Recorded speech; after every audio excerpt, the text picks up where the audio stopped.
আসসালামু আলাইকুম রাহমাতুল্লাহি ওয়া বারাকাতুহু। আশা করি সবাই ভালো আছেন। আমিও আপনাদের দোয়ায় ভালো আছি। কথা হলো, আমি একটি কথা বলতে চাই। দেখেন, বাংলাদেশের ভিতরে আমাদের গরিব দুঃখী মানুষ অনেক আছে। আচ্ছা, গরিব দুঃখী মানুষ আছে, সরকারের অনেক অনেক জায়গা আছে, সেখানে গরিব দুঃখী মানুষ অনেক কাজ কাম করে খাইতে পারে। আহ, এই যে আমি বাংলাদেশের প্রত্যেকটা জায়গায় যে যে রাস্তাঘাট গুলান আছে, এই রাস্তাঘাট গুলান এখন দেখতেছি যে যে অবৈধ দোকানপাট গুলান আছে, এগুলান ভেঙে দিতেছে। ঠিক আছে, ভেঙে দেন আপনারা, সরকারি রাস্তা, সরকারের থাকবে, এটা কারো অধিকার নাই দখল করে ভাড়া দিয়ে খাবে। আমাদের বাংলাদেশে যে মালিকানা জায়গা, তার বগল দিয়ে যে ধার দিয়ে, রাস্তার দুই সাইডে ধার দিয়ে যে মালিকানা জায়গা আছে, মালিকানা জায়গারা করে কি জানেন? ও দোকান, নিজের যে মালিকানা জায়গাটা আছে সেটা ভাড়া দেবে, দিয়া তার সামনে যে ফুটপাত রাস্তা আছে, রাস্তাটা যে আছে, সে রাস্তাটাও কিন্তু ভাড়া দেয়। এটা করেন, সে মালিকানা জায়গা ভাড়া নিছে, নেওয়ার পরে কেন আপনি রাস্তা দখল করে ভাড়া দিতেছেন? এটা বাংলাদেশের ভিতরে এই জিনিসটা খুবই জঘন্য। কালকে আমি দেখলাম যে ম্যাজিস্ট্রেটে এগুলান ভেঙে দিতেছে। রাস্তার যে ফুটপাত দখলকারী, যিনি যেগুলো দখল করে ধরে ব্যবসা প্রতিষ্ঠান করে খাইতেছে, এগুলান ভেঙে দিতেছে। সামান্য দেখেন, আপনি যে কোনো শহরে যান, মানে একটা রাস্তা 3 ভাগের 2 ভাগ দোকান ব্যবসা বাণিজ্য করে দখল করে রাখছে। যান চলাচল করার মতো কোনো বুদ্ধি নেই। তাহলে চিন্তা করেন যে বাংলাদেশের ভিতরে কি একটা আজব ঘটনা। আমি কই, হকার থাকতেই, দেশ থাকলে হকার থাকবে, হকার মুক্ত কিন্তু করা যাবে না। তা আমি এই জন্য বলছি যে মালিকানা দোকান, রাস্তার ধার দিয়ে মালিকানা যে দোকানটা আছে, সে যেন কোনো সময়ের জন্য চান্স না পায় যে দোকানের সামনে রাস্তা ভাড়া দেওয়া। এটা সরকারের কাছে আমার জোর অনুরোধ। এই মালিকানা জায়গা ভাড়া দিয়া রাস্তা, আবার ওই দোকানদারে করে কি, সামনে রাস্তা ভাড়া দেয়, দিয়ে সেখানে একটা দোকান বসায় দিয়ে সেখানে কাম, সে অনেক অনেক টাকা ইনকাম করে নিয়ে যায়। মনে করেন দোকানদারে সামনে একটা দোকান ভাড়া দিছে, ওর পজিশন বাদে ওই রাস্তা ভাড়া দিয়ে বসে আছে, সে রাস্তা ও নিতেছে মনে করেন মাসে 5,000 টাকা। আবার দেখা যায় যে কিছু কিছু নেতা আছে না, আর দেখা যায় কিছু কিছু নেতা সে নেয় 200 টাকা করে প্রতি মাস। এই সিন্ডিকেট, এই চাঁদাবাজি বন্ধ করতে হবে, সরকারের কাছে এটাই হলো অনুরোধ। আর ম্যাজিস্ট্রেট, আমাদের বাংলাদেশের ম্যাজিস্ট্রেট যে আছে, সে ভাইকেও আমরা অনুরোধ করে বলতেছি যে আপনি, একটা কথা হলো আপনার কাছে, আপনি ম্যাজিস্ট্রেট, আপনার কথার কিন্তু দাম আছে। আপনি আজকে একটা দোকান, রাস্তাঘাট, ফুটপাত পরিষ্কার করে দিলেন, কালকে আবার ফুটপাত, দোকানপাট আসবে, তাহলে তো আপনার ম্যাজিস্ট্রেটের কোনো কথার দাম থাকলো না। ম্যাজিস্ট্রেট হয়ে লাভ হলো কি? আপনি ভাঙিয়ে দিয়ে কি লাভ করলেন? আপনার কি কথার দাম থাকলো?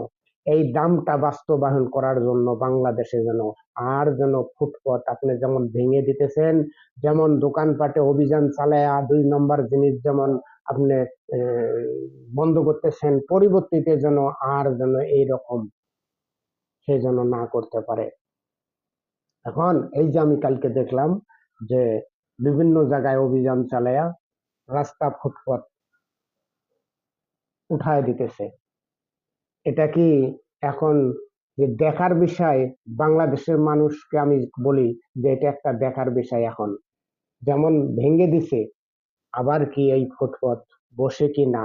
না সরকার পরিবর্তন হচ্ছে জন্য চাঁদাবাজ পরিবর্তন হইতেছে এই কারণে ভেঙে দিল, না এটা একবারে নিষ্পত্তি করার জন্য ভেঙে দিল? এটাই দেখার বিষয় দেশবাসী। দেখবেন আপনারা যে এই যে আমি কালকেও দেখলাম যে গাজীপুরে অনেক অনেক জায়গায় অভিযান চালায় ফুটপাত নষ্ট করে দিছে। এখন দেখার বিষয় যে এটা কি নতুন সরকার পরিবর্তন হচ্ছে জন্য আবার এই হকার পরিবর্তন হবে, রাস্তাঘাট আবার জ্যাম হবে, না এই অবস্থায় রাস্তাঘাট ফটফটা পরিষ্কার থাকবে? এটাই এখন দেখার বিষয় সরকারের কাছে। যদি সত্যি সত্যি জানি যে আর এই অবৈধ রাস্তাঘাটে দখল করে কোনো দোকানপাট বসাবার দিতেছে না, তাহলে জানলাম যে বাপের বেটা সরকার এবং বাপের বেটা ম্যাজিস্ট্রেট। এটাই এখন আমাদের দেখার বিষয়। আর যদি দেখা গেল যে রাস্তাঘাটে আবার দোকানপাট বসায়া সে চাঁদাবাজি দখল করে খাইতেছে, তো এটা জানলাম যে সবারই পকেট গরমের জন্য এই কামটা করে গেছে। যে হাসিনা সরকার চলে গেছে, যাওয়ার পরে এই সরকার পরিবর্তন হচ্ছে, হওয়ার পরে রাস্তাঘাট পরিষ্কার করে আবার নতুন করে আবার দোকানপাট বসায় দিয়ে সবাই রাস্তা জ্যাম করে রাখছে। এই জন্য আমি বসি যে দেশবাসী দেখে যান, রাস্তা কিন্তু ম্যাজিস্ট্রেটে পরিষ্কার করে দিতেছে, আবার কোন ম্যাজিস্ট্রেট আসে বসায় দেয়। তাহলে একটা কথা জেনে রাখেন, যদি এই ম্যাজিস্ট্রেট ভাঙার পরে যদি আবার দোকান বসায়, তাহলে জানলাম যে আমাদের বাংলাদেশের ম্যাজিস্ট্রেটের কোনো দাম নাই, পরবর্তীতে যে চাঁদাবাজ ম্যাজিস্ট্রেট আছে সেটারই দাম বেশি। এটা সত্যি কথা, দেখে রাখবেন যে বাংলাদেশে কিভাবে চাঁদাবাজদের টহলে যায়। কোনো ম্যাজিস্ট্রেট, কোনো জজ, কোনো ওসি, কোনো ডিসির সেখানে কোনো খাওয়া নাই। দখলবাজদের খাওয়া বেশি, চাঁদাবাজদের খাওয়া বেশি। এটাই এখন দেখার বিষয়। সত্যি আমি ভিডিওটা যে আমি করলাম,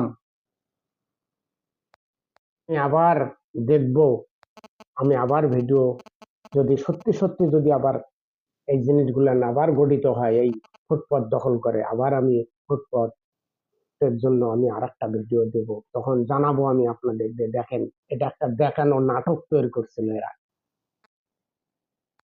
শান্তি নাই, যান চলাচল করে শান্তি নেই, রাস্তাঘাটে কোনো শান্তি নেই, চাঁদাবাজ, সন্ত্রাস, ডাকাতি, রাহাজারি এই আমাদের বাংলাদেশে। আমি এই জন্য কই যে রাস্তা পরিষ্কার, রাস্তায় হ্যাঁ আপনার সরকারি অনেক অনেক জায়গা আছে, সেখানে প্রতিটা বাজারে সরকারি জায়গায় একটা প্রতিষ্ঠান করে দেন, তারা করে খাক। সমস্ত হকার একটা করে চলার মতো একটা করে কাট করে দেন, সেখানে বিশাল জায়গা একটা করে দিয়ে সেখানে বাজার করে বসায় দেন, সেখানে সব হকাররা হকারি করে খাক। এরকম কোন সরকারের কোন সিস্টেম যদি থাকে তাহলে করে দিলে হয়তো যে হকার গুলো রাস্তাঘাটে হকারি করে এই রাস্তাঘাটের বাদ দিয়ে তারা ওখানে চলে। রাস্তাঘাটে যদি বাজার না থাকে, এখানে বাজার থাকতো সেখানেই কিন্তু যায় মানুষ বাজার করবে।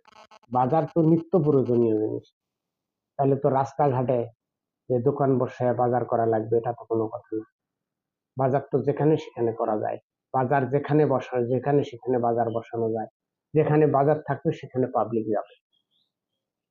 রাস্তাঘাটে আজকে রাস্তাঘাটে দোকান বসায় দিয়ে একটা মানুষ ক্ষতি হয়ে গেল, একটা যান চলাচলের বিঘ্ন হয়ে গেল, যেখানে আমার যাতে লাগে আধা ঘন্টা সেখানে আমার 2 ঘন্টা লেগে গেল, তাহলে সব দিক দিয়ে লস। এই জিনিসটার থেকে বিরত থাকার জন্য যে ম্যাজিস্ট্রেটে যেটা করে যাইতেছে দেখার বিষয়, এখন এটা বাস্তবায়িত কত দূর হয়। দর্শক, আমি আমি এইরকম কিছু ঘটনা নিয়ে আমি কিছু আলাপ আলোচনা করি, আবার ফিরে আসবো আমি অন্য কোনো আলাপ নিয়ে। আপনারা ভালো থাকেন, সুস্থ থাকেন, আর দেখতেই থাকেন যে ম্যাজিস্ট্রেটে ভেঙে দিল দোকানপাট, আবার কি রাস্তাঘাট পূরণ হয় না এই অবস্থায় এটা বাস্তবায়ন হয়।